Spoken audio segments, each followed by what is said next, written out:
more importantly, we have Michael Lambert, who is our most enthusiastic and committed contributor. So Michael, as you know, is actually the guest speaker for this roundtable.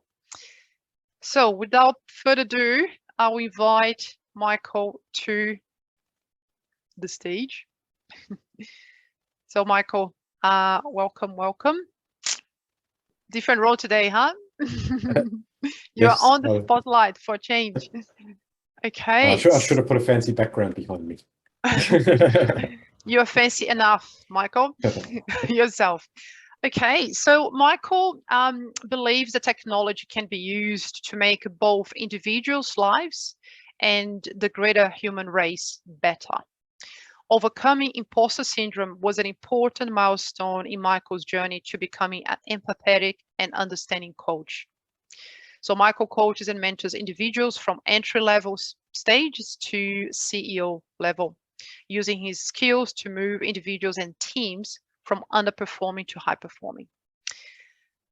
On the personal side of things, welcome, Michael. Good to see you. Now I can see a few faces. Andrew, good to see you. Peter, finally you made it. Wonderful. On the personal side of things, Michael has a cat called Pearl. You might, if you're lucky, you might see she coming around and saying hello. A daughter, 22 years old daughter who is keen to become a vet, and he's really into Sudoku. So if you want some Sudoku mentoring, he might be able to help you as well. So Michael, let's get started with you telling a little bit of your journey, how you came to become the head of engineering at Compendium. Thanks, Nat. I had a very abnormal journey to get to where I'm at. I didn't do that well at school. I was originally planning to do architecture at uni. I failed dismally at maths. And so I went to my backup plan of, hey, I should get into IT. Seems to make sense when you fail maths. So I went off to Adelaide TAFE, and within about 6 months, noticed a computer shop had opened over the road. Got talking to the guy who started that, and we started an internet access provider together. So effectively, my first job out of high school, I started as a CTO of an internet access provider. I kind of burnt myself out doing that, rapidly went downhill and became a junior developer not long after that, and just sort of flailed around a little bit in the web development side of things for about 15 years. And one day stumbled across some agile meetups. Thought, oh, I've heard about this agile thing. I should go along. Discovered, hang on, that's the way I like working. I've been doing that for my entire career. You could have written the manifesto, right? Yeah, I was around early enough to have done so, but probably not senior enough in my skill set at that point. So yeah, went to a bunch of meetups and decided that this leadership thing might be for me. So I focused on that a bit, moved into a senior leadership role, a tech lead type role, and then got a role as a lead developer at a company called Vault. That coincided nicely with our first day of lockdown. So I spent 2 hours in the office collected a laptop and went home. After that, I stayed there for was a bit under a year. The company got bought out, and I didn't like the new management, so I bailed out of that and went over to another company, Estimate One, where a big part of my decision to go there was the CTO. And I thought he could give me the coaching and mentoring that I'd want to really help me sort of step up to that next level beyond engineering manager. That didn't really work as expected. The company didn't expand as quickly as they'd hoped. The CTO didn't have the time to give me that I needed to increase my skills. I was very much left to lead my own team. And then a friend who's a recruiter reached out to me and said, I saw a job you'd like, you should go for it. I'm like, okay, so what's your involvement in this? And when he said that he had no involvement, I figured that's a really good recommendation. So I went for the job, which was the head of engineering at Compendium. And here I am today, about 3.5 months into the job, and loving every minute of it at the moment. So, wonderful. And I'm sure they're loving to have you, Michael. Good stuff. And I'll swap around a little bit. So I asked you, we spoke briefly about leadership lessons, and I really liked, what you mentioned. So you spoke about trust. So what would be the leadership lesson you like to share? We're jumping, fast forward, but I'm keen to hear your thoughts on that. Yeah, I think it's hard to say. I've had so many lessons in my career. So I'm not really sure what the most important one would be for me. It's probably mainly starting with trust. And I think that played a big part in me coming into my current role as well. So I've learned not to require others to earn trust. I'll give trust and hope that they don't breach it. When I've been in companies where they have drip-fed trust, then it's very much, I've seen people that either they get given too much trust and too much responsibility, and they start underperforming for the level that they've been promoted to. And I've seen other staff that leave because they feel underutilized. They know their skill set. They know what they're capable of.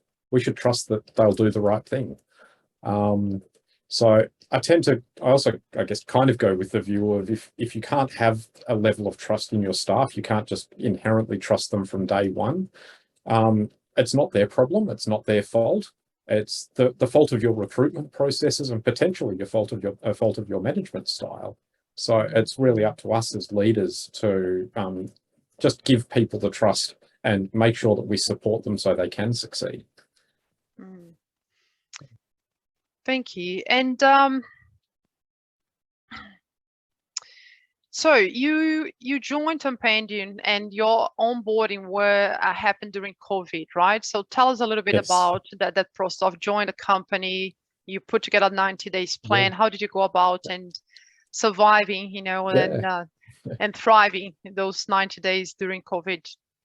I guess in some ways I'm kind of lucky because it's the third onboarding process I've had during COVID, so I'm getting better at it. In this case, because it's quite a senior role, I talked previously to my previous manager. I talked to other leaders that I know, and a recurring theme was the 90-day plan. So I went and bought the book, which for those who are paying attention could probably see on the desk behind me, for the 90-day plan, and didn't get enough time to read much of it, but took the knowledge from the people that I'd talked to and worked with, and came up with a 90-day plan that centered around learning, contributing, and initiative as the three sections. So 30 days on each. Ultimately, I abandoned that within the first month because of various changes that were happening in the organization, but I still tried to keep to those sort of core headings. I guess for the first month, I made sure that I really got to know the individuals in the organization. So the first week I spent about 2 hours with each of my team members, getting to know them, 2 hours per person, one-on-one. The second week I was more talking to the product and operations team, and spent a couple of hours with each person there as well. And then in the final 2 weeks, I just made sure of that first month, I made sure I'd talk to everyone in the organization. Sales reps, a couple of contractors that we had, and the like. Then spent most of that sort of first month really getting to know the product and the business, deliberately not having any real input on anything. It was just a time for me to absorb information. Then in the second month, I started adding some contributions to the team and to the organization. So when I saw people were getting blocked, I would happily step in to help them, make minor tweaks here and there and help facilitate the team to make changes that they wanted. I was deliberately, again, not providing any direction to them. I was more facilitating what they wanted. And then for the final 30 days of that 90-day plan, I started taking on responsibilities, taking on accountability, planting seeds for things that I thought needed to change, and testing the water a bit to see what people's opinions were of it. That's enabled me, at least so far this year. My 90 days ended on Christmas Eve, perfect timing just for us all to go off on holiday. But that's meant that I could come back this year and I could really start enacting some of those changes. So, the dev team's been really on board with it. They're embracing the change. They're excited by it. But we're viewing all of it as an experiment. We're happy to say that, hey, this isn't working. Let's go back to how it was, or change something, or try something different. So just spending that, I guess, 90 days to slowly build their trust. So, and giving them the trust right from the start has really worked well for me. Hopefully it keeps working, fingers crossed. Thanks, Michael. And I'm curious, with my experience with executive coach, right? I have clients who started, new roles in that stage as well. And it's always tricky once you come to organization and you have established teams. So in terms of challenge, you mentioned about your relationship with the head of product. Would you like to touch on that in your challenges and opportunities in this role?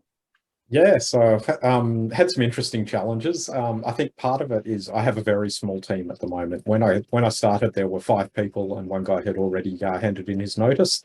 So we're now down to 4 developers. And so it's finding the balance very much on that side of things between the day-to-day work and strategy work.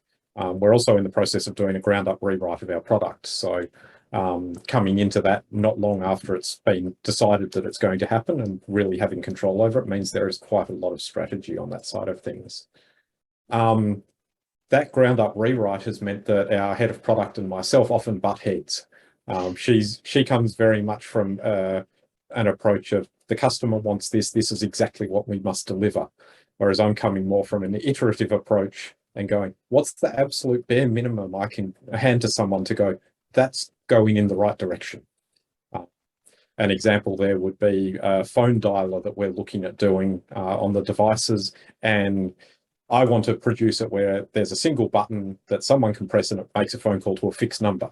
She's like, but no one would ever use that. I'm like, but it means we can test the phone works. Minimal viable product. Yeah, so I'm not even looking at minimum viable. I just want minimum testable, so we can get stuff done. So she and I will often butt heads, but thankfully we've realized that's just that we're both passionate about the job, about the product, about the company. So we get on really well, despite that regular headbutting. I guess the other key challenge I've found is my team is extremely quiet. It's hard to get them to talk up. I think the trust has been built. They know that they can talk up. They just don't have the desire to. So very much sort of guiding them without commanding them is quite challenging. And we've got a really cool tool. There's a wonderful product called Video Facilitator that we use for our all of our video calls. And it's got some reactions in it that have sounds attached to them. And one of them is a silent face, and it makes the sound of crickets. And the whole team is getting to the point where we'll actively click that after about 10 or 15 seconds of complete silence. And that usually prompts someone to talk. So we've made a bit of fun of it. And I think it's now almost, we have that silence just so people can hear the cricket sound and have a chuckle and then continue talking. Sounds like your sense of humor helps a lot in your role, Michael, which I'm not surprised. I have so many questions, but I'm conscious of time. So maybe the last couple, and they are quite short. So why do you think the mindful CIO community and the movement are important, Michael? And why have you decided to join, and not just only join, but be a key contributor, not to say co-founder? I know you don't like the title, but you're almost a co-founder for mindful CIO. So why is that? Well, I guess, first of all, I think it's absolutely shocking that it is such an important community. But we're here because of a transition I see from the industrial age to the information age. When I started in IT, it was very much the industrial age type thought process of, if we keep doing the same thing and we work harder and we work longer, we'll get more out of it. Whereas the information age, we've discovered we need time to think, we need time to generate ideas, we need time to experiment. So I think the community is really important to help us during this transition period. It gives us a platform to share ideas, share experiences, to encourage each other and support each other when we're facing challenges where a lot of the people we work with may still be in that industrial age mindset. So yeah, I kind of wish the community didn't have to exist, but at the same time, in the situation we're in, I'm really thankful it does. Cool. I know that self-care is not your forte. Oh, I'm absolutely well-being, self-care is something that we definitely advocate for. What would you say is your number one strategy for self-care and well-being?